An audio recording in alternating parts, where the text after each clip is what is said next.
Assalamualaikum warahmatullahi wabarakatuh.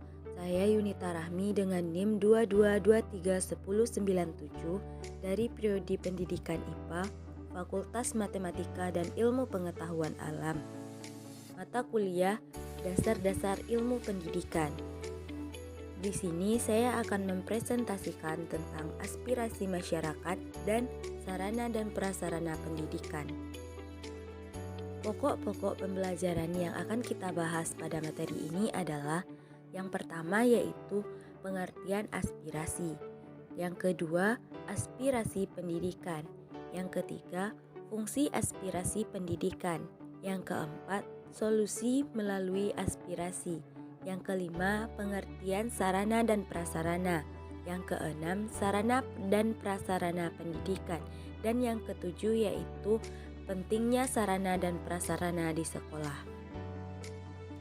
Baik, masuk ke materi yang pertama yaitu pengertian aspirasi. Aspirasi berasal dari kata aspire yang artinya bercita-cita atau menginginkan. Utomo 2005 menyebutkan aspirasi merupakan harapan dan tujuan untuk keberhasilan pada masa yang akan datang. Slameto 2003 menambahkan bahwa aspirasi sebagai harapan atau keinginan individu akan suatu keberhasilan atau prestasi tertentu. Aspirasi didefinisikan sebagai keinginan yang kuat dan usaha yang dilakukan untuk meraih sesuatu yang lebih tinggi dari keadaan sekarang. Keinginan tersebut dapat berupa keinginan meningkatkan status individu maupun keinginan yang tidak wajar dan terlalu berani. Harlock 1979. Yang kedua yaitu aspirasi pendidikan. Aspirasi merupakan suatu harapan dan tujuan seseorang dalam meraih sesuatu. Maka aspirasi pendidikan merupakan tuntunan yang mengarahkan harapan dan tujuan seseorang dalam meraih prestasi dalam bidang pendidikan, khususnya pendidikan sekolah berupa aspirasi jangka pendek atau aspirasi jangka panjang, tergantung jangka waktu yang ditentukan. Untuk jangka pendek, waktu yang ditentukan sampai jenjang pendidikan SMP, dan untuk jangka panjang, waktu yang ditentukan sampai jenjang pendidikan SMA atau sederajat. Yang ketiga yaitu fungsi aspirasi pendidikan.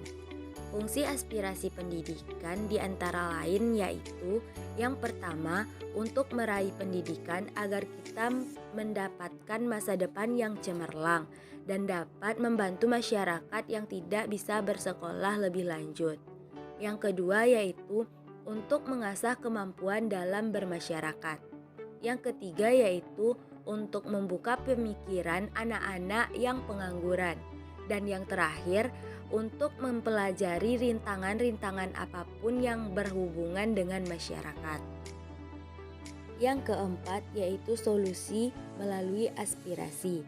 Solusi yang dapat dilakukan untuk meningkatkan aspirasi masyarakat terhadap pendidikan diantaranya yaitu yang pertama, menawarkan sanksi atas masyarakat yang tidak mau berpartisipasi. Sanksi demikian dapat berupa hukuman, denda, dan kerugian-kerugian yang harus diderita oleh si pelanggar. Yang kedua yaitu menawarkan hadiah kepada mereka yang mau berpartisipasi. Hadiah yang demikian berdasarkan kualitas dan tingkatan atau derajat partisipasinya. Yang ketiga yaitu melakukan persuasi kepada masyarakat dalam kebijakan yang dilaksanakan. Justru akan menguntungkan masyarakat itu sendiri, baik dalam jangka pendek maupun jangka panjang.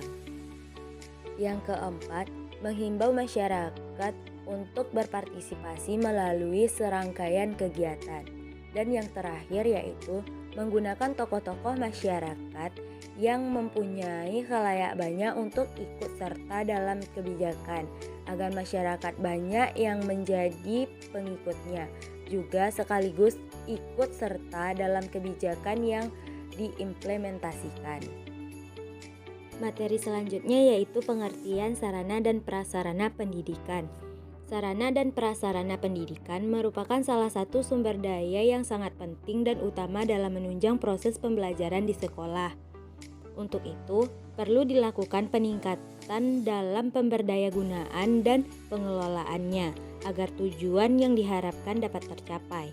Sebagaimana ditetapkan dalam Undang-Undang Sisdiknas Nomor 20 2002 Bab 12 Pasal 45 Ayat 1 dijelaskan bahwa setiap satuan pendidikan formal dan non-formal menyediakan sarana dan prasarana yang memenuhi keperluan pendidikan sesuai dengan pertumbuhan dan perkembangan potensi fisik, kecerdasan intelektual, sosial, emosional, dan kejiwaan peserta didik.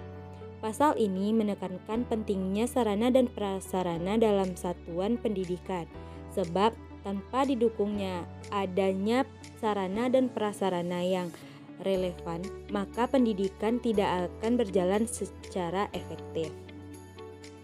Selanjutnya, kita akan membahas tentang komponen sarana dan prasarana pendidikan.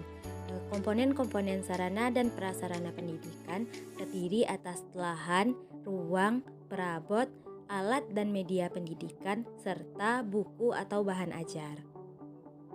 Yang pertama yaitu lahan. Lahan yang diperlukan untuk mendirikan sekolah harus disertai dengan tanda bukti kepemilikan yang sah dan dilengkapi dengan sertifikat. Adapun jenis lahan tersebut harus memenuhi beberapa kriteria, antara lain yaitu yang pertama, lahan terbangun adalah lahan yang di atasnya berisi bangunan. Yang kedua yaitu lahan terbuka adalah lahan yang belum ada bangunan di atasnya. Yang ketiga yaitu lahan kegiatan praktek adalah lahan yang digunakan untuk pelaksanaan kegiatan praktek. Dan yang keempat adalah lahan pengembangan adalah lahan yang dibutuhkan untuk pengembangan bangunan dan kegiatan praktek. Komponen yang kedua yaitu ruang.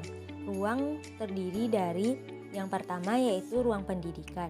Ruang pendidikan berfungsi untuk menampung proses kegiatan belajar mengajar teori dan praktek, antara lain ruang perpustakaan, ruang laboratorium, ruang kesenian, ruang olahraga, dan ruang keterampilan. Yang kedua yaitu ruang administrasi. Ruang administrasi berfungsi untuk melaksanakan kegiatan kantor. Ruang administrasi terdiri dari ruang kepala sekolah, ruang tata usaha, ruang guru, dan gudang. Yang selanjutnya yaitu ruang penunjang. Ruang penunjang berfungsi untuk menunjang kegiatan yang mendukung proses kegiatan belajar mengajar, antara lain ruang ibadah, ruang serbaguna, ruang koperasi sekolah, ruang UKS, ruang OSIS, WC atau kamar mandi, dan ruang BP. Yang ketiga yaitu parabot. Secara umum, parabot sekolah mendukung 3 fungsi, yaitu fungsi pendidikan, fungsi administrasi, dan fungsi penunjang. Jenis parabot di sekolah dikelompokkan menjadi 3 macam. Yang pertama yaitu parabot pendidikan. Parabot pendidikan adalah semua jenis mabel yang digunakan untuk proses kegiatan belajar mengajar. Yang kedua yaitu parabot administrasi. Parabot administrasi adalah parabot yang digunakan untuk mendukung kegiatan kantor. Dan yang ketiga yaitu parabot penunjang. Parabot penunjang adalah parabot yang digunakan atau dibutuhkan dalam ruang penunjang, seperti parabot perpustakaan, parabot UKS, dan parabot OSIS.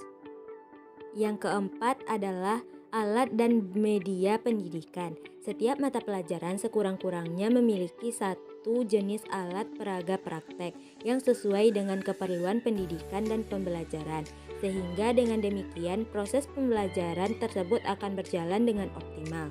Yang kelima yaitu buku atau bahan ajar. Bahan ajar adalah sekumpulan bahan pembelajaran yang digunakan dalam kegiatan proses belajar dan mengajar. Pokok pembelajaran yang terakhir yaitu pentingnya sarana dan prasarana di sekolah. Dalam menyelenggarakan pembelajaran, guru pastinya memerlukan sarana yang dapat mendukung kinerjanya, sehingga pembelajaran dapat berlangsung dengan menarik. Dengan dukungan sarana pembelajaran yang memadai, guru tidak hanya menyampaikan materi secara lisan, tapi juga dengan tulisan dan peragaan, sesuai dengan sarana dan prasarana yang disiapkan oleh guru. Dukungan dari sarana pembelajaran sangat penting dalam membantu guru. Semakin lengkap dan memadai sarana pembelajaran yang dimiliki oleh sebuah sekolah akan memudahkan guru dalam melaksanakan tugasnya sebagai tenaga kependidikan. Baiklah, hanya sekian penyampaian presentasi dari saya. Saya mohon maaf atas kesalahan dan kesilapan saya dalam penyampaian materi tadi. Saya akhiri dengan wabillahi taufik wal hidayah. Wassalamualaikum warahmatullahi wabarakatuh.